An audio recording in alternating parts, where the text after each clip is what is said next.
আসসালামু আলাইকুম। আশা করছি যে যার অবস্থান থেকে সুস্থ ভালো আছেন। আলহামদুলিল্লাহ আমরাও বেশ ভালো আছি। যদিও ঠান্ডা এখনও ভালো হয়নি। ৩টা পেঁয়াজ আমি এভাবে কেটে নিয়েছি, ব্লেন্ড করে নেব।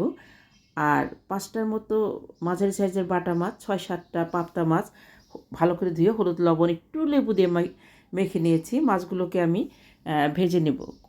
ফ্রাই প্যানের তেলটা প্রথমে দিয়ে নিয়েছিলাম। খুব গরম করে মাছগুলো ভাজলে মাছগুলো উল্টাতে খুব সুবিধা হয়। আজকে আমি বাটা মাছ এবং পাবদা মাছ একসঙ্গে ভুনা করব।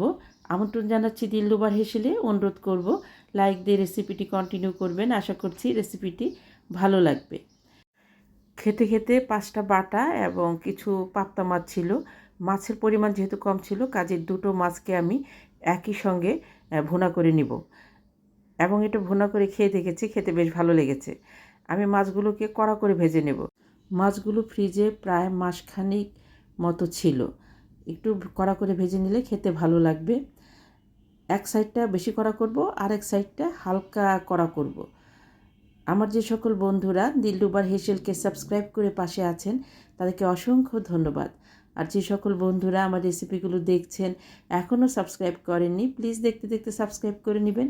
সেই সাথে আপনাদের মূল্যবান লাইকটা দিতে ভুলবেন না। প্লিজ লাইকটা দিয়ে নেবেন। আমি প্রত্যেকটা মাছ খুব ভালোভাবে উল্টিয়েছি। দেখেন আমার মাছগুলো কিন্তু খুব সুন্দরভাবে উল্টানো গেছে। আমি সবগুলো মাছ এইভাবে ভেজে সেই ফ্রাই প্যানে একটু তেল যোগ করে কালিজিরা ফোড়ন দিয়েছি এবং পেঁয়াজ যে ব্লেন্ড করে রেখেছিলাম সেই পেঁয়াজটা দিয়ে দেব। এটা ইন্ডিয়ান পেঁয়াজ, কাজে একটু লাল লাল হয়েছে। পেঁয়াজটাকে খুব ভালোভাবে কষিয়ে নিতে হবে, তা না হলে পেঁয়াজের কাঁচা গন্ধটা থাকবে, খেতে ভালো লাগবে না। আমি পেঁয়াজটা খুব ভালোভাবে কষিয়ে নেওয়ার পরে হাফ চা চামচ আদা রসুন এবং পেঁয়াজের পেস্ট দিয়েছি, পরিমাণে খুব সামান্য, এটুক না দিলেও চলে। আদা রসুনটাকে পেঁয়াজের সঙ্গেও খুব ভালোভাবে কষিয়ে নিতে হবে। আমি মাছগুলোকে ঠিক এইভাবে ভেজে নিয়েছিলাম।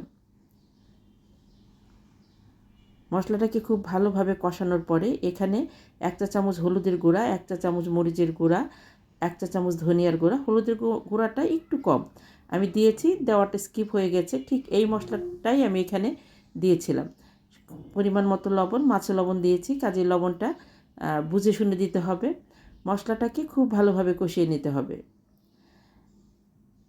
দেশ দেশের বাইরে দূর দূরান্ত থেকে যে সকল দাদা দিদি ভাই বোন বন্ধু, সে সাথে আমার সাধারণ দর্শক বন্ধু যারা আছেন, আমার রেসিপিগুলো দেখছেন, অনেক সুন্দর সুন্দর কমেন্ট করছেন, আমি তাদের প্রতি ভীষণভাবে কৃতজ্ঞ।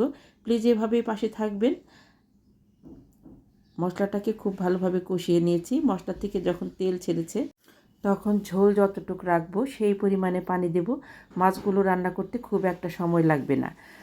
আমি মশলাটাকে খুব ভালোভাবে পানির সঙ্গে মিশিয়ে দেব এবং একটা বলক ওঠার আগ পর্যন্ত অপেক্ষা করব। যখন ঠিক এইভাবে টকবগিয়ে বলক এসে যাবে তখন আমি মাছগুলোকে ঝোলে দিয়ে দেব। হালকা নেড়ে চেড়ে ঢেকে 4-5 মিনিটের মতো রান্না করব লো টু মিডিয়াম হিটে।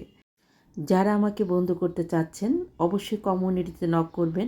কমিউনিটিতে নক করলে ব্যাক দিতে সুবিধা হয় এবং অনেক বন্ধু আছেন সাব না করেই বলেন বন্ধু করেছি। এগুলি বলার কোনো প্রয়োজন নেই। প্রয়োজন হলে বলবেন, এমনি সাব করে দিব। সাব করতে তো ভাই পয়সা লাগে না, কেন মিছিমিছি মিথ্যে বলা। আমি এটা ঢেকে 3 মিনিটের মতো দমে রাখবো এবং এই রান্নার পিছনে একটা ছোট্ট ইতিহাস আছে, সেটা আপনাদের সঙ্গে শেয়ার করব। তার আগে আমার ছাদের টবে থেকে খুব সুঘ্রাণযুক্ত ধনিয়া পাতা উঠিয়ে আমি দিয়ে ঢেকে 3 মিনিটের মতো দমে রাখবো। একবার আমার খুব অসুখ হয়েছিল। আমার ভাই ধানমন্ডি থেকে আমার বাসায় আসার পথে গাড়িতে ফোন দিয়ে বলল, আমি তোর বাসায় আসছি।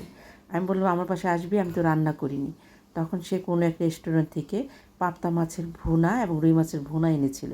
তো সেখান থেকে পাবদা মাছের ভুনাটা খাওয়ার পরে আমার এত ভালো লেগেছিল, আমি সবসময় চেষ্টা করি ওদের মতো করে ভেজে ভুনা করার জন্যে।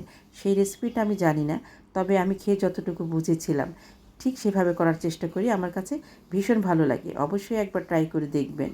আপনাদের সকলের সুস্বাস্থ্য কামনা করে বিদায় নেব। নিজে ভালো থাকবেন, অন্যকে ভালো রাখবেন। আল্লাহ হাফেজ।